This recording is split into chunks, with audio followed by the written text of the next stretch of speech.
ẹ káàbọ̀ sórí ìkànnì wa ẹ farabalẹ̀ fún dáadáa fídíò tó ń ṣó lẹ́gbẹ̀ẹ́ wa a máa pílẹ̀ fún ẹwẹ́ ni ló jáde tó tú ọ̀pọ̀lọpọ̀ àṣírí nípa ta ni ẹ wo gbogbo ẹlẹ́mọ náfààní láti jẹ̀gbádùn lórí ìkànnì wa tó bá yẹ pé ìgbà àkọ́kọ́ rẹ̀ tẹ̀ ń darapọ̀ mọ́ kọ́ni ẹ bá subscribe kẹ́ like comment kẹ́ share ẹ lè máa jẹ́ àǹfààní kọ́ńtẹ́ǹtì nígbàkúgbà lóòrèkóòrè tá a bá fi létí lẹ́wọ̀n fi ṣọgbọ́n ìmọ̀ àti òye gẹ́gẹ́ mi sọ pé fídíò wọn alẹ̀ tá a máa play fi àtọ̀pọ̀lọpọ̀ evidence ta kó ẹ wo fídíò náà rè láì fọ̀pọ̀lọpọ̀ jẹ́ ká sojú abẹ́ǹkó. Àwọn Fulani tó ń jà rìnrìn especially in Kwara State ọ̀pọ̀lọpọ̀ wa a ti lọ wádìí a rí pé ọ̀pọ̀lọpọ̀ àwọn ọba tó ń wà ní Kwara State ni wọ́n ti gbàbọ̀dè fún Yorùbá. Agídí làwọn gan ìkọ̀ọ̀kan nínú wọn tó jẹ́ràn Yorùbá tó jó tẹ̀rù ni wọ́n fi ń sọ pé Yorùbá làwọn àwọn ò kì í ṣe Fúlàní tí wọ́n gbà wípé alágbára lọ́ba Ìlọrin emir wọn. So láti má offend emir tí ó jẹ́ kán sanwó oṣù fọ́ba kan ní Kwara State ńbẹ̀ torí pé ó insist pé Yorùbá lòun. So ọ̀pọ̀lọpọ̀ àwọn ọba míì ní Kwara State ni wọ́n ń bẹ̀rù emir Ìlọrin pé kó má di pé ó máa sanction wọn, kó má di pé wọn ò ní rówó gbà, wọn ò ní rójú rere ẹ̀. Ló jẹ́ kí ọ̀pọ̀lọpọ̀ wọn gbà bọ̀dẹ̀ tán torí bọ̀kòkò àgbo. Because gbogbo àwọn ìwọ lòkè ọdẹ, ìwọ ní bàbá ńlá, gbogbo wọn lọ bẹ́ẹ̀ yẹn. Ọ̀pọ̀lọpọ̀ wọn ìran Yorùbá ni wọ́n títí tó mú àrán, ìgbóná ni wọ́n. But nítorí emir Ìlọrin, torí agbára tó ní, tó fi ń gbẹ́sẹ̀ lé àwọn ọba kan ní Kwara State tó ń tẹ̀ wọ́n mẹ́rẹ̀, àwọn yẹn wọ́n lè sọ jáde mọ́ wípé àwọn ò fẹ́ Fúlàní. Gbogbo tó dẹ̀ ń ṣẹlẹ̀ ń bẹ̀ a rí wípé àwọn Fúlàní ẹni emir Ìlọrin Fúlàní ni. Emir Ìlọrin dẹ̀ ń gbọ́ wípé àwọn Fúlàní ń ba bìkan jẹ́ nínú state ẹ̀ ń bẹ̀ ní Kwara State, kò dẹ̀ sọ̀rọ̀ ìjọba ò dẹ̀ gbé ìgbésẹ̀ kankan. Gọ́fìnà náà gbẹ́nu dákẹ́ bí olúndu, kò sọ anything, kò take action. Ó ń pe Àbújá, so tábùjá ò bá sí láyé kò lè handle state ẹ̀, but tá bá fẹ́ kó Kwara State wọn ní pe Àbújá. Ṣùgbọ́n láti ṣẹ́ ogun kidnapping, láti ṣẹ́ ogun bandit ní Kwara State wọ́n wá ní ìdí dandan pé kán pe Àbújá. Àwọn gan fún ara wọn ní Kwara State níbi tán wà pẹ̀lú ọba pẹ̀lú ìjọba tán bá forí korí wọ́n sì lè ṣẹ́ ogun yẹn. Ṣé bí wọ́n ṣe lẹ́kìtì state, ṣé bí àwọn Fúlàní ṣe bọ́n ya wá sékìtì state ńgbà kan, ṣé bí báwo pẹ̀lú kábíyèsí gbogbo wọn ni wọ́n kóra wọn jọ tí wọ́n form security team, ìbáwọn náà jẹ́ kó lọlẹ̀. Ṣáwọn yẹn ò lè ṣe yẹn ní Kwara State? Ẹ wá ń fi president kẹ́wọ́, ẹ dẹ̀ pera yín ẹ níran Fúlàní ni yín. Àwọn kan dẹ̀ ya wèrè inú Fúlàní wọ́n lọ ń pa àwọn èèyàn, ẹ dẹ̀ ní sèé lórí wọn. That is why tẹ́ ṣe ń gbọ́ ìsọkúsọ táwọn ọba tó ń jẹ́ Yorùbá ń bẹ̀ ń sọ torí ẹ̀rù jìnnìjìnnì, ẹ̀rù ìkóniláyàjẹ tí emir Ìlọrin ti kó wọn láyàjẹ. Nsìn báyìí Ọlọ́fà bàbá kàwé, ó lọ ìlú òyìnbó, ó láwọn èèyàn káàkiri torí wọ́n pé bíi tiwọn. At the end of the day bàbá ń padà sọ wípé àwọn á fún àwọn Fúlàní láàyè kan fún wọn níwèé ìgbélùú gbígbà pé ní embassy síbì kan, bóyá ní immigration tiẹ̀ I don't know, kan lè gba citizenship so that wọ́n á máa gbé pẹ̀lú àwọn torí tá a bá lé wọn kò síbi tí wọ́n ń lọ. Ṣérú ọ̀rọ̀ yẹn yẹ kó jáde lẹ́nu Ọlọ́fà Ọ̀fà, ọba aládé Yorùbá, pé kò síbi tí àwọn olè ń lọ, kò síbi táwọn apanilẹ́kúnjayé ń lọ, kò síbi táwọn kidnappers ń lọ, so àwọn gbọ́dọ̀ dá wọn dúró káwọn jọ máa gbé láyọ̀ àtàlàáfíà. So ti wá láyọ̀ àtàlàáfíà ń bẹ̀ báyìí. Ṣénú àwọn aráàlú ẹ̀ dùn? Ṣùgbọ́n kò sí nǹkan méjì, emir àti kó ṣẹ́kẹ́ṣẹkẹ̀ sí wọn lọ́wọ́, because if not kò síbi táwọn ń lọ. Ẹ dẹ̀ ti gbàgbé gbogbo ìtàn tá a ti kà wípé ogun ni wọ́n fi ń lé àwọn èèyàn, tí wọ́n fi ń lé àwọn èèyàn tó ń gbalẹ̀ wọn tó ń gbàlú wọn. Ó dẹ̀ wà lórí ọba lásìkò tiẹ̀, ó wá fẹ́ kí Fúlàní dọmọ Ọ̀fà. ńgbà tó bá wá yá tí wọ́n bá lọ tán bóyá in another 50-70 years á wá di pé Fúlàní ń nawọ́ sí Ọ̀fà páwọn fẹ́ jọ lọ́fà ọ̀fọ̀ Ọ̀fà torí yẹn kéèyàn ní àròjinlẹ̀ kó tó máa sọ̀rọ̀ àìdè jágbàlagbà bójú ọmọdé ọdún yẹn ò kan ọgbọ́n ná. àwọn wo ìgbìmọ̀ wo nínú ìlú ni wọ́n pè mọ́ra tí wọ́n jọ ṣèpàdé wípé tí wọ́n wá conclude pé kí Fúlàní máa bá wọn gbé. Fúlàní tó ń bá yín gbé ẹ wo jàǹbá ẹ wo damages tí wọ́n ti ṣe àwọn yẹn lè fẹ́ sọ dáràlú. Fúlàní ò sí ńlọrin Fúlàní ò sí ní Sókótó kò sí ní Kaduna tó yẹ pé tẹ̀yìn bá lé tọ̀dọ̀ yín wọ́n á lọ bára wọn lọ́hùn. Ṣọ́fà lè tú lọ́la báyìí kẹ́ ẹ má yà wá sọ́sùn kẹ́ ẹ má yà wá sọ́yọ́ state àbí wọ́n wá lé yín padà wípé òkè o Fúlàní ti tú yín ká o so ẹ padà síbẹ̀ so ẹ wá lé Fúlàní lè ní sáwọn èèyàn wọn ò ní gbà wọ́n padà ṣé wọ́n ní gbà wọ́n sọ́dọ̀ ara wọn. Ara àwọn kan tá à ń sọ nìyẹn pé àwọn ọba Yorùbá ẹnu ò lè sìn lára wọn ẹnu ò lè sìn lára àwọn àdèmọ́bí tí wọ́n ti forí képè àmọ́bí tí gbogbo wọn ti gbà bọ̀dé àmọ́bí tí wọ́n ti àmọ́ ẹni tó ṣépè fáwọn ọba Yorùbá nǹkan kan rọ̀ǹgì pẹ̀lú wọn sẹ́ẹ̀. Aṣọ ti bàbá ńlá òun fúnra rẹ̀ ló organize kidnapper kan máa kó àwọn ọmọ ìlú kó dẹ̀ máa gba ransom the same thing many other places.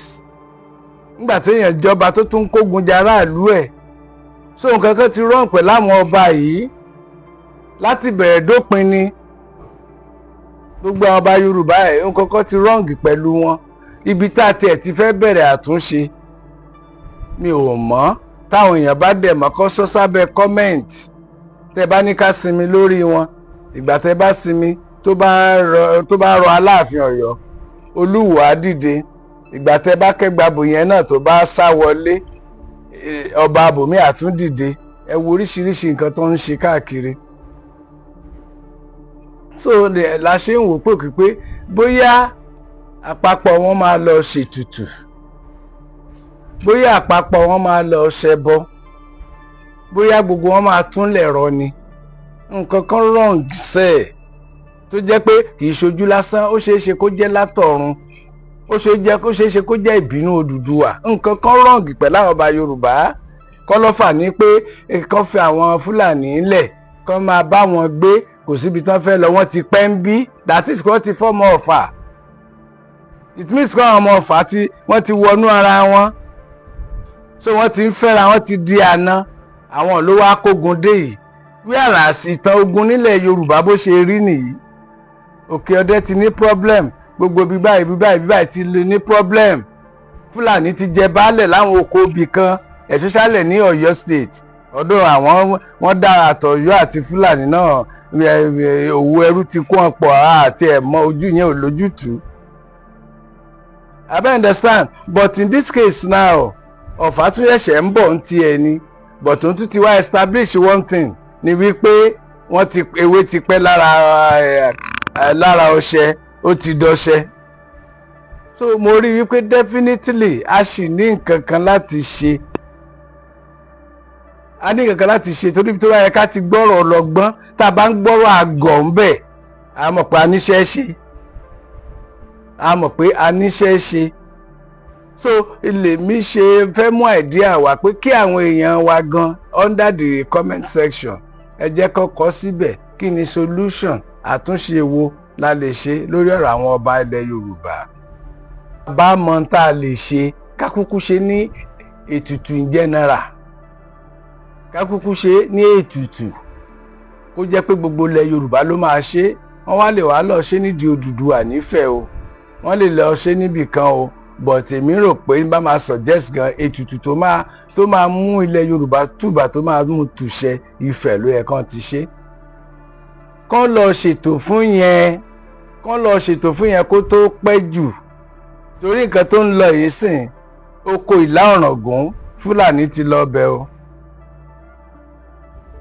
and àwọn oko tó wà lábẹ́ Ìlá Ọ̀ràngún gbogbo àwọn ibì kan ń bẹ̀ lọ bẹ́ẹ̀ yẹn títí wọ Èkìtì state títí wọ Kwara state tí a bá tètè múná sí i ká ṣe wọ́n bí àwọn Ìgbò tó ń wá lórí omi tí wọ́n wá ń jalè nífẹ̀ẹ́ ọ̀ǹtì tí a rán Mọ́remí sáàárín wọn tí Mọ́remí lọ mú àṣírí wọn wá tán wá dáná sun wọn nílé Ifẹ̀ ìgbà ẹni Ifẹ̀ tó sinmi.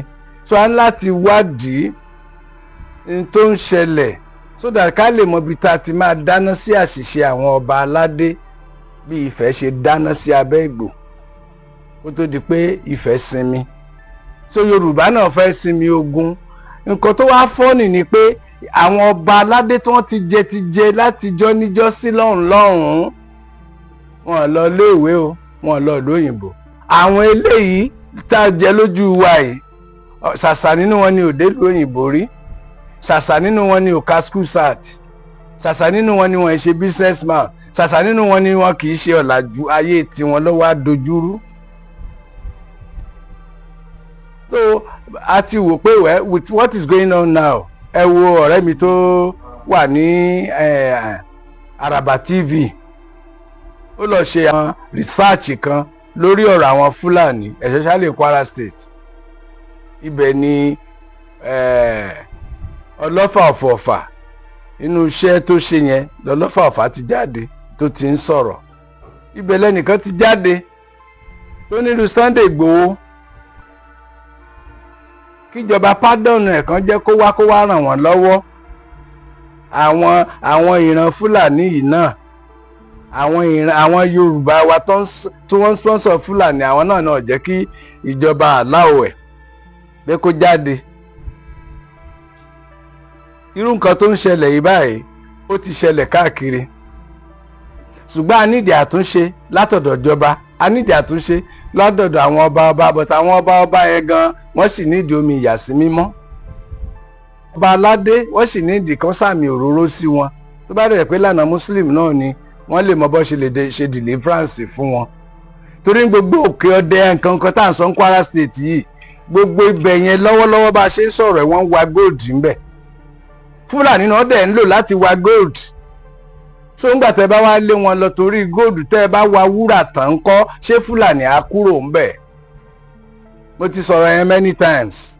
N tó ń ṣe ọ̀pọ̀lọpọ̀ àwọn ọba ní àráǹdì ìlú tí àwọn wàhálà ti ń ṣẹlẹ̀ yìí gold ni it's like that of ìṣàrà Rẹ́mọ tí mo sọ ń gbà yẹn àwọn òkúta kan ló wà ńbẹ̀ táwọn ọmọ àlè Rẹ́mọ ńbẹ̀ tí wọ́n fẹ́ máa jí fọ́ tó fẹ́ máa tà ó pẹ̀lú ogun tó ń ṣe wàhálà nílùú yẹn.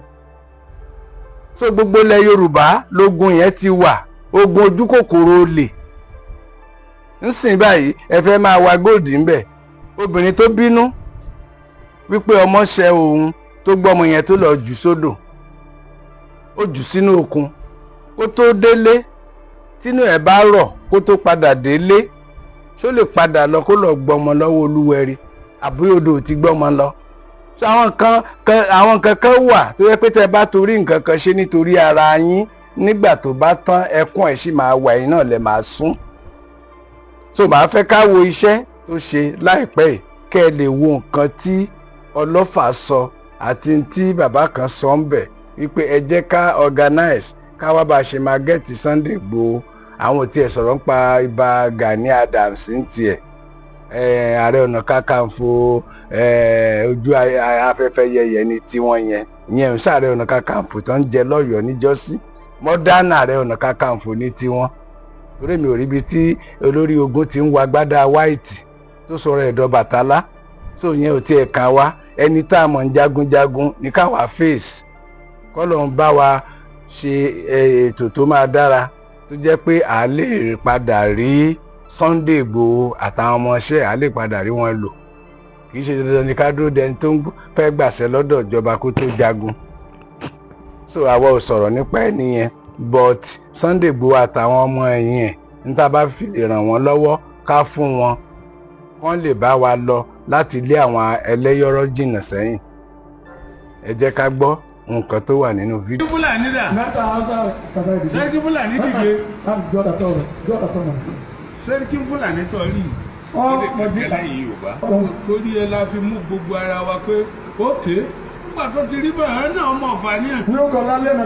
They can be given indigenship of I have given them indigenship of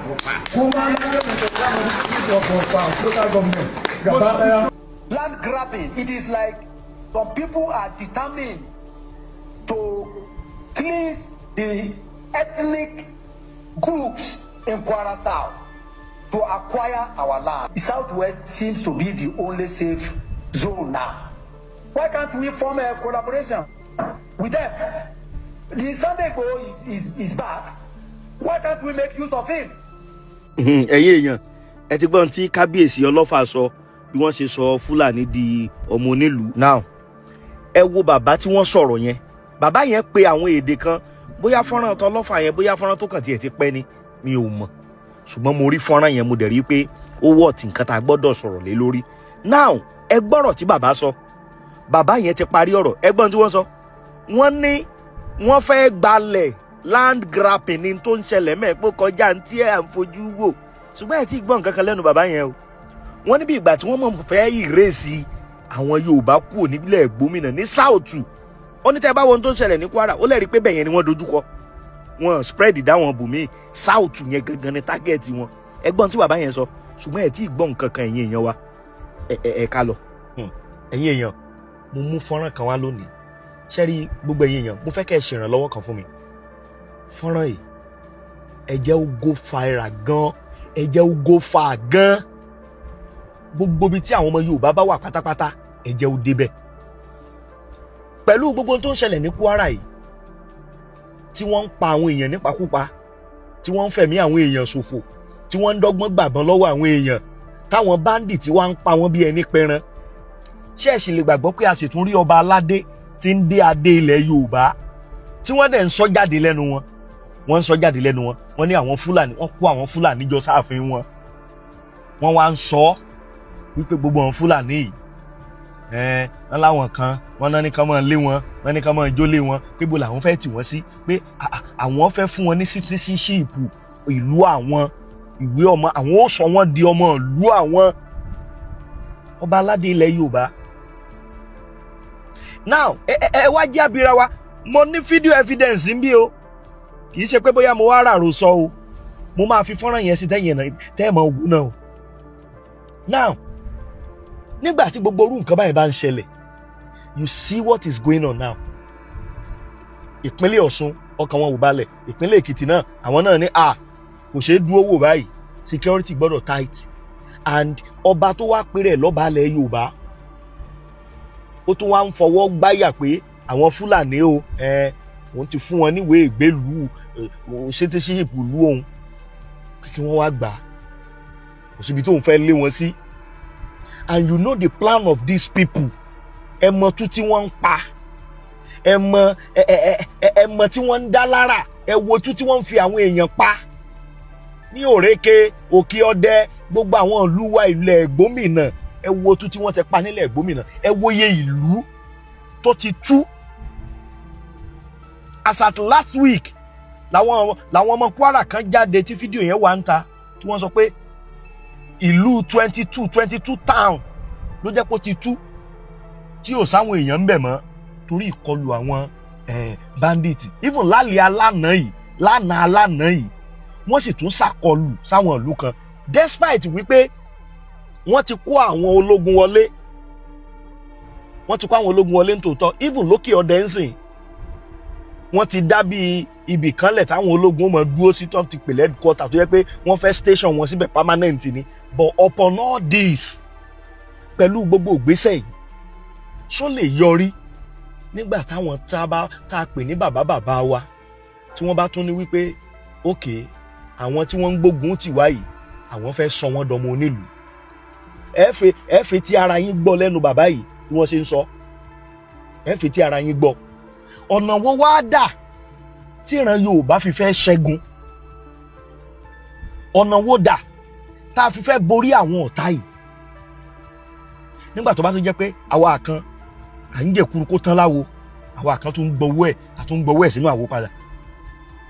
Now mo ní fọ́nrán kan bí tí bàbá kan náà ti sọ̀rọ̀ tó jẹ́ ìkan nínú àwọn ọmọ gómìnà, olóṣèlú ni wọ́n o, bọ̀ wọ́n mọ̀ pọ́rọ̀ tó wà ńlẹ̀ yìí ó kọjá ìntàmọ̀ fi politics ṣe, kò ṣe kí politics bọ̀. Àwọn òótọ́ ọ̀rọ̀ kan wà tí bàbá yìí sọ tí mo fẹ́ kẹ́yìn èèyàn wá gbọ́, gbogbo ẹ̀ ni màá mú wá fẹ́yìn èèyàn. Fọ́nrán ọba aláyé ilẹ̀ Yorùbá, Ọlọ́fà ni o, ọlọ́fà tí wọ́n ti ní àwọn Fúlàní àwọn fún wọn citizenship ìlú àwọn. Can you believe that? Ẹ wo adúrú ìlú tó ti tú. Now nǹkan kan tí ò yí ọ̀pọ̀lọpọ̀ àwọn èèyàn tó máa ń sọ wípé wọ́n ń pariwo Kwara, wọ́n ń pariwo Kwara. Mọye ìlú tó wà ní Kwara. Ìlọrin is just a town, ìlú kan ní o nípínlẹ̀ Kwara o. Torí ẹ̀ mo gbọ́ oríṣiríṣi táwọn kan sọ pé asa ti sọ pé àwọn Kwara Fúlàní làwọn. Kwara ò ń ṣe Fúlàní. Àwọn tí wọ́n bá declare ara bóyá wọn ni Fúlàní, I don't know. Bọ̀ àwọn ìlú, èmi ní gbogbo àwọn ìlú tí wọ́n ń yọ lẹ́nu yìí. Tẹ́ ẹ̀ bá gbàgbé during ìgbà tí ó di pé wàhálà yìí tó ti intense, tó ti ń lágbára, wọ́n ní kàn ti àwọn ọjà kan pa. Gbàrà tí wọ́n kéde bẹ́ẹ̀ táwọn local government chairman kéde bẹ́ẹ̀ náà làwọn emir kan náà àtàwọn ọba kan náà ni wọ́n dìde pé wọn ò gbọ́dọ̀ tì í. Now ẹ tún wá wo tó ń ṣẹlẹ̀ lọ́fà ń sìn. Ẹ má gbàgbé pé àwọn Fúlàní náà ti fẹ́ ṣọṣẹ́ lọ́fà o kí wọ́n tó rí wọn lé kúò. Now ó wà unfortunate nígbà tí mo rí fídíò yìí pé bàbá ọlọ́fà rèé tí wọ́n ń sọ gbọ́ fọ́nrán yẹn wọ́n fi sí ń sìn pé àwọn Fúlàní àkùsí táwọn fẹ́ dà wọ́n sí o, àwọn ó sọ wọ́n dọmọ Ọ̀fà. Ṣáyìn náà rí pé problem wà gan. Problem ṣe kí ni ó wà. Gbogbo àwọn tó yẹ ká jọ dúró kárí di ogun yìí ká ṣẹ́gun yìí kílẹ̀ wá lálàáfíà, kílẹ̀ wá kó bọ́ lọ́wọ́ àwọn ọ̀tá. Àwọn gan ni wọ́n tún wá accommodate àwọn tó máa padà gbàbọ̀dè fún wa. Ṣé bẹ́ẹ̀ rojú táwọn èèyàn fi ń wo Kwara ń sìn? Ṣèbí ìṣẹ̀lẹ̀ tó ti ṣẹlẹ̀ láyé jọ́ ń gbà yí Àfọ̀njá táwọn kan ń kó Fúlàní. Ẹ gbàgbé ẹ wá òbí tọ́rọ̀ yẹn tó padà yọrí sí. Now ẹ tún wo tí bàbá kábíyèsí ọlọ́fà táwọn náà tó ń ṣe ń sìn. Mi ò wá láti wá tàbùkù bàbá kankan àbí láti wá tàbùkù kábíyèsí kan, but ìgbà tí mo rí fọ́nrán yẹn I was so surprised wípé ṣé ó tún yẹ kí irú nǹkan báyìí máa wáyé máa pọ̀ gbogbo ohun tó ń ṣẹlẹ̀ yìí ni. Ṣó yẹ kí irú nǹkan báyìí máa wálé kẹ́ ẹ lè mọ̀ wípé problem wà. It is high time fún gbogbo aráàlú kí wọ́n dìde.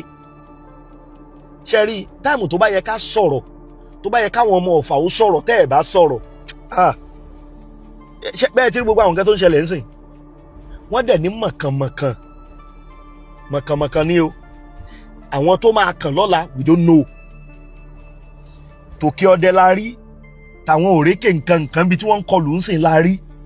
Ṣé n tó ń ṣẹlẹ̀ láwọn agbègbè yẹn náà ṣé tó bá yá ṣé kò ní kọfà? Now àwọn ará bíi tí wọ́n sọ pé àwọn fẹ́ sọdọmú nílùú, tó bá yá àwọn náà lọ kó àwọn èèyàn wọn wá, wọ́n á wá fẹlá ń bẹ̀ yẹn, àbí wọ́n á fẹlá, àwọn náà ó sọra wọn di tó wù wọ́n ń bẹ̀. Kódà tó bá tún yá gan wọ́n nígbà tó ti láwọn fẹ́ sọ wọ́n dọmọ nílùú, wọ́n á sàrùn wọn mọ́ agboolé kan, àbí gbogbo àwa dojú pọ̀. Tó bá yá náà àwọn náà mọ̀ du ọba, wọ́n láwọn fẹ́ ju àwọn fẹ́ jẹ Ọlọ́fà. Ṣé rí bí tá a bára wa dé? Torí ìkíni ṣé ẹni tó bá nífẹ̀ẹ́ ìlú ẹ̀, ẹni tí ìfẹ́ ìran ẹ̀ bá jẹ lógún, ṣé wọ́n máa gbèrú ìgbésẹ̀ yìí? Kẹ́ ẹ lè mọ̀ pé problem wà gidi o.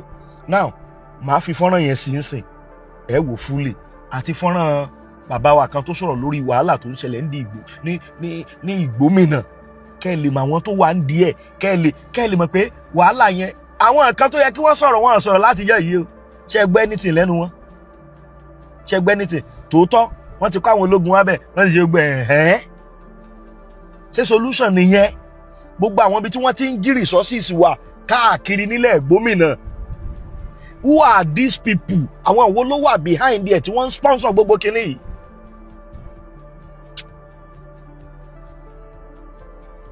Àwọn wo ló wà behind? Àwọn wo ló ń ṣiṣẹ́ yẹn? Ṣùgbọ́n mi ò lọ́rọ̀ púpọ̀ tí mo fẹ́ sọ. Ṣùgbọ́n a gbọ́dọ̀ rírú nǹkan báyìí káàbò máa sọ. A gbọ́dọ̀ rírú nǹkan báyìí kálà ní sọ. Ẹ jẹ́ n fi fọ́nrán yẹn sí, kí n fi fọ́nrán bàbá yẹn náà sí. Kájọ wò.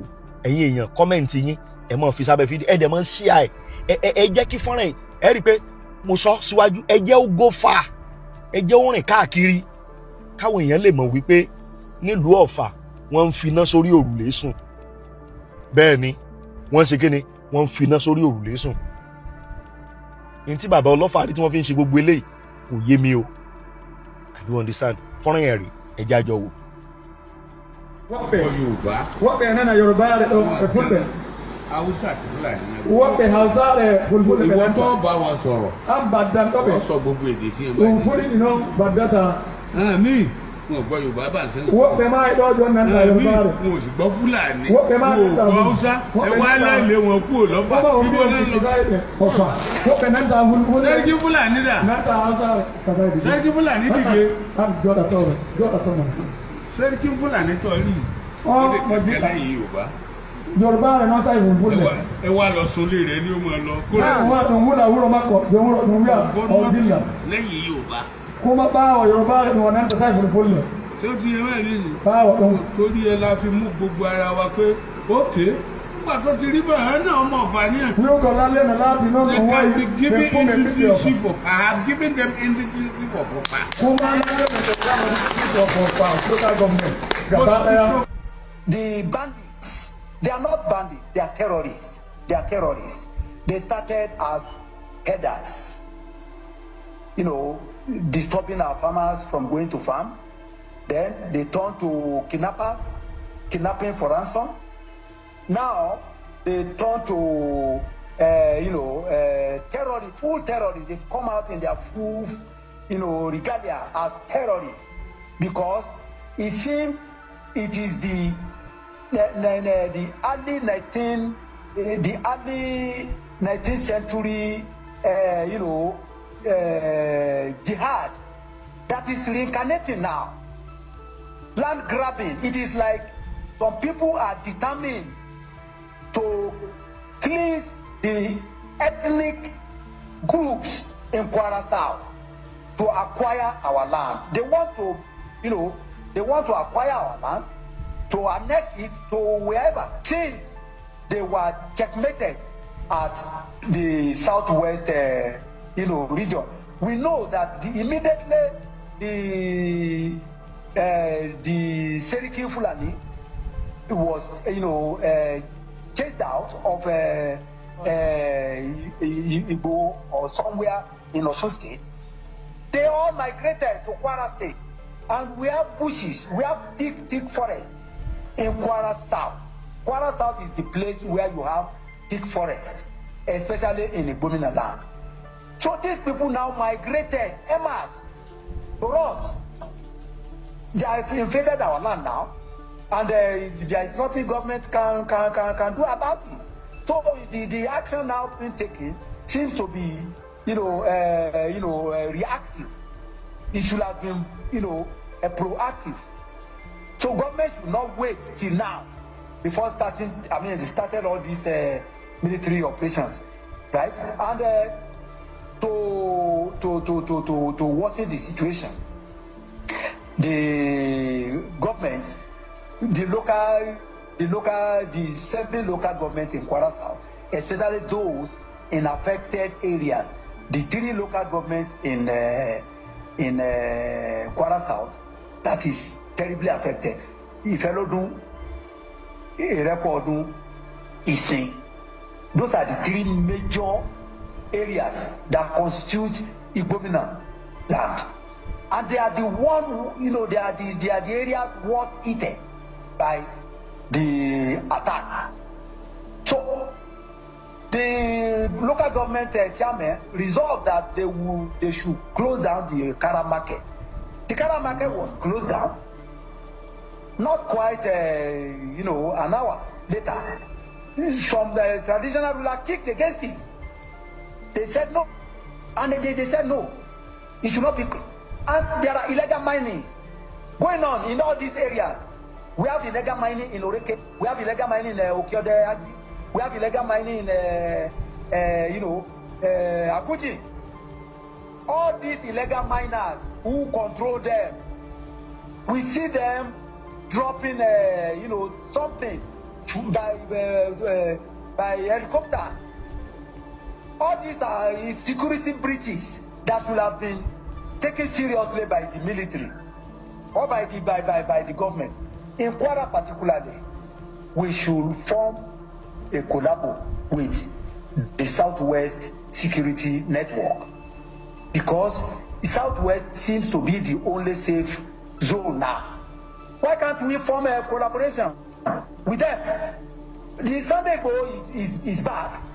Why can't we make use of him? OPC, Gani Adams is there. Let us invite him. The government, Kwara State government, should talk to them. Extend the governor. Our governor should extend his hand of friendship to them. Bring them. If they can help us fight this insecurity, why not? I think that is those are the little advice.